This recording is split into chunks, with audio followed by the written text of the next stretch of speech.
Welcome back to my channel, and we are finally doing the house tour. So I've been staying here for about 6 months now, and I think I'm ready to talk about the house, and we are finally settled in, so we know a little bit more about what we prefer and what we learn from it lah. At the same time, this video also serves as a recording for our memory. Yeah. So we finally made it Yeah. at our old place. This house is a 4-room resale flat. It's about 990 square feet. It's very old, that's why it's, I don't know, smaller or bigger or I something. would say quite spacious. It took about 4 months to renovate, and we renovated during the COVID period as well. Last December holiday, past Chinese New Year holiday. So renovation costs about 22,000 including electricals, and another 15 to 20,000 for furnishing lah. So without further ado, Let's start the house tour.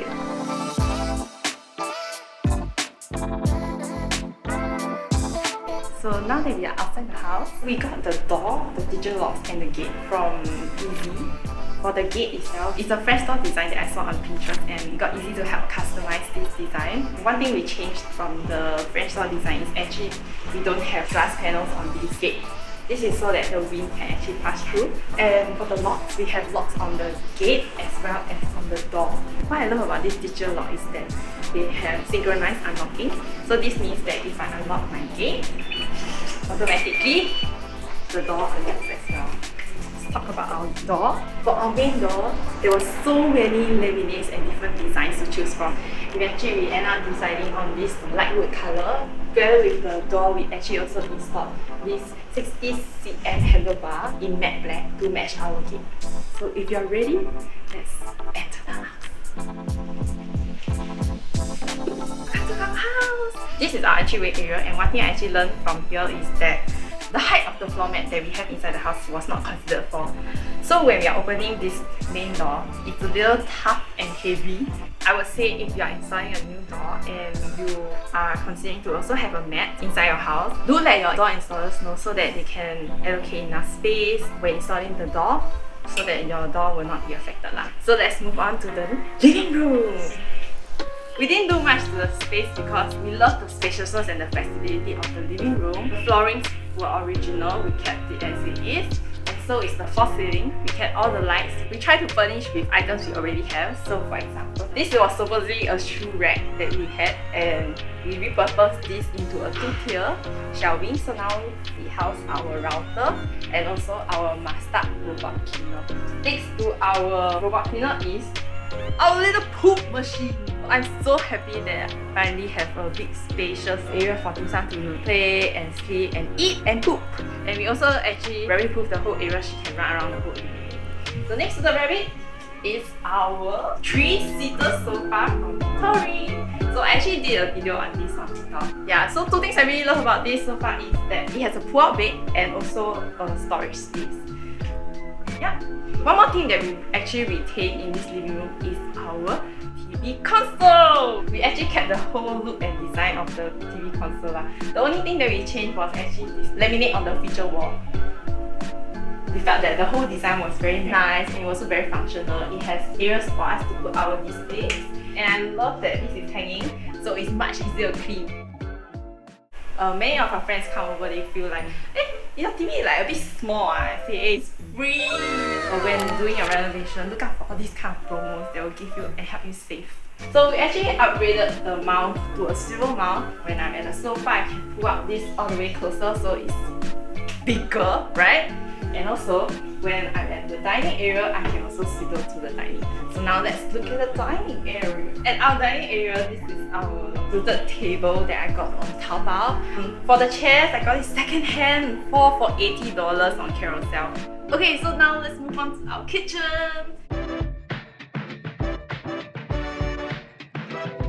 Before you enter the kitchen, you will see this arched doorway. It's my favorite part of the house because it gives the house a very soft and aesthetic look. The kitchen is one of the biggest area in the house, and I would say that that's where we spend most of our renovation costs The previous owner actually had a very dark theme, and previously they also had a 2 tall cabinet. So we have actually knocked that down, and we have full height cabinets only on one side, and the other side we have a half counter.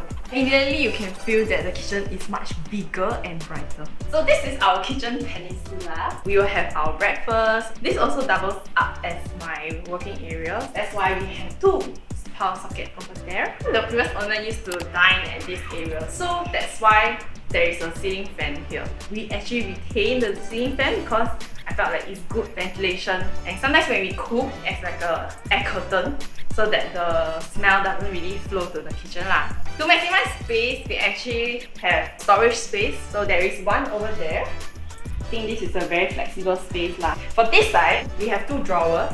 For this area, we like to house appliances. They are just bulky and to allow more space on the table lah. Moving on, we have this top cabinet.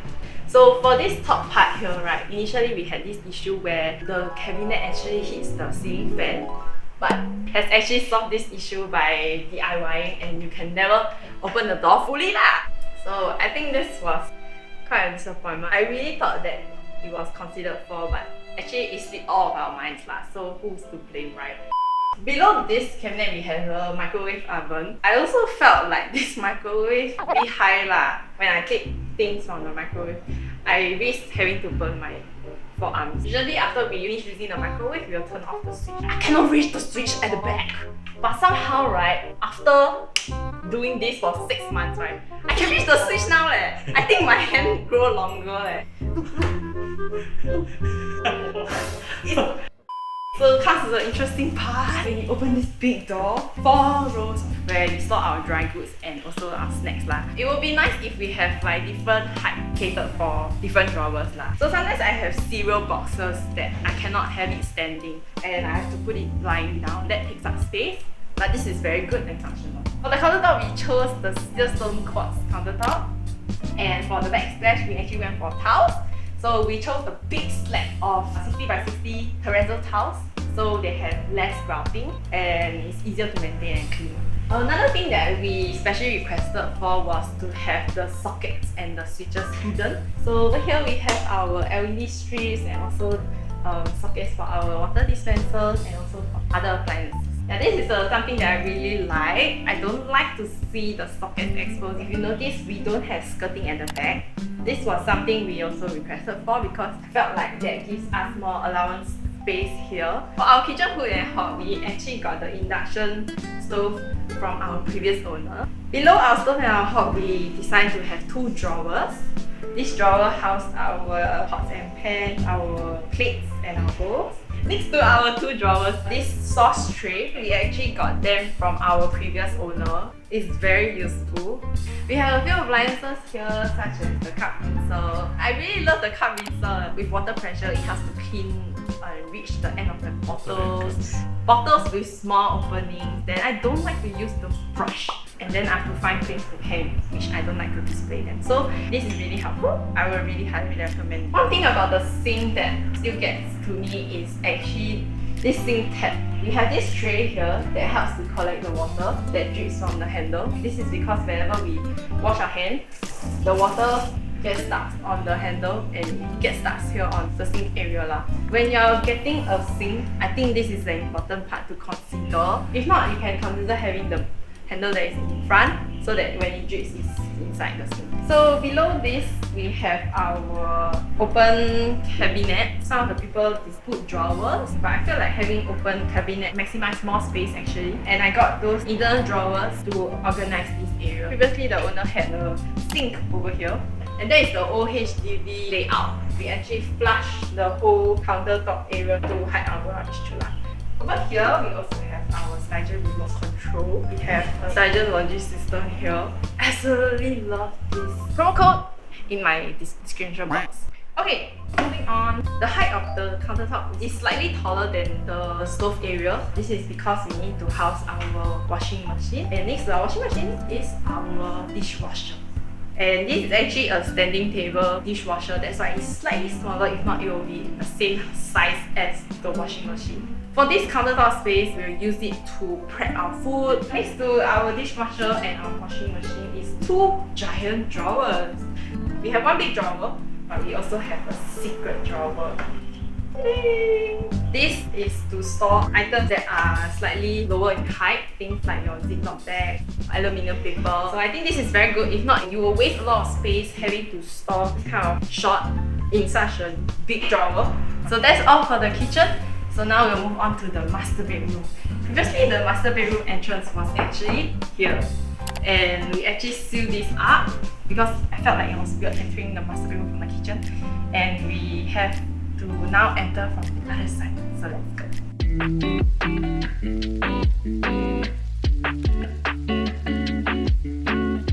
Immediately you can see that it is 2 rooms combined. The original master bedroom was actually over here. It has an ensuite master bathroom, and this is actually the common room. We kept a lot of the existing items in this room. For example, the hanging lamps. We also kept the curtain tracks and also the wardrobe. The false ceiling was also already done. The lights were also already done. Now let's move on to the master bedroom toilet. For the master bedroom toilet, this is where we spend the second most amount of money. And so as you can see, we have overlaid half of the toilet wall with pink scallop tiles. I think one of the struggle that we had with this toilet was that we wanted a wet and dry area in the toilet. Previously, the shower area was like this side. The first thing we did was to shift the shower area this side. The second thing we did was to install shower curtains. So I wasn't really a big fan of this idea. Nowadays, people use shower screen or glass door, and I really wanted to have that. But then I was afraid that it was very confined and restrictive. So I learned to make do. I think I'm very used to this right now, and especially with all the gold accessories, I'm very happy.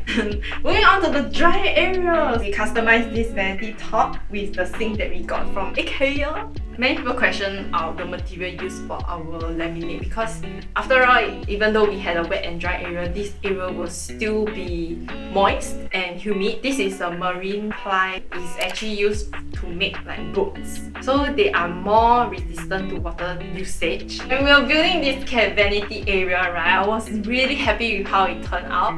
After living here for 6 months, there's something that I didn't notice that I would be so concerned about. Is actually the water actually flows to the drain, which is all the way at the bottom. It's really very hard to clean that area because the cabinet is all the way to a very low height. There's no way I can reach inside unless it lie down on the floor. So cleaning the toilet is not my favorite thing to do, but someone has to do it. Okay, let's move on to the next room. The last room is actually our home office. This is where we work from home and also the place where I do my flowers. As you can tell, the colors in this room is very different from the rest of the house. Very beautiful shade of blue here. The floor was also from the previous owner. These are engineered timber wood flooring. Has a nice aesthetic warm tone to this room. The very one thing that we actually did was to actually drill a hole for 3 LAN cable to go through from the living room. So remember when we entered, there was a router. That was where all the fiber cables are lah. This was something that was highly requested by my love. Very good. Yay! Okay, so that was the end of the house tour. I absolutely still love our house because it's so aesthetic and at the same time it's also very practical. Of course, there are a few areas that we wish we could have done better. This house is done, but definitely still work in progress. As you can see, our walls are still very clean. Like, I would love to put some paintings and hang up some stuff. Most importantly, if you cannot decide, think about like how you're going to clean the area. Because eventually you're going to live in this house. If it's not easy to clean or maintain, then it's going to be a chore. One tip is that you need to look at where you live right now, then you can use that as a reference, build what you need. Another renovation saving tip I would say is to reuse as much things as possible from the ex-owners if you can. There were things like the toilet bowl, of course, set for sanitary wise, we changed lah. But then things like the kitchen stove and hob, built-in microwave oven, ceiling fans, lights even, or switches, we kept all of it if it was like okay condition. Important factor is also to work within your budget. So your budget will actually make the main call whether you want to do it now or later. Prioritize what you need now, what will cost you convenience next time, or it doesn't. If you can delay it, then you will see whether you really need it in the future or not. Okay, so I guess that's roughly all the tips that I have. If you do have any questions or if you are also renovating, you can DM me or comment down below in the comment section. In the other videos, I will also hope to be sharing more about like some of the appliances that we have and why we chose that. I will see you in the next video. Bye! Peace out, bye! Bye!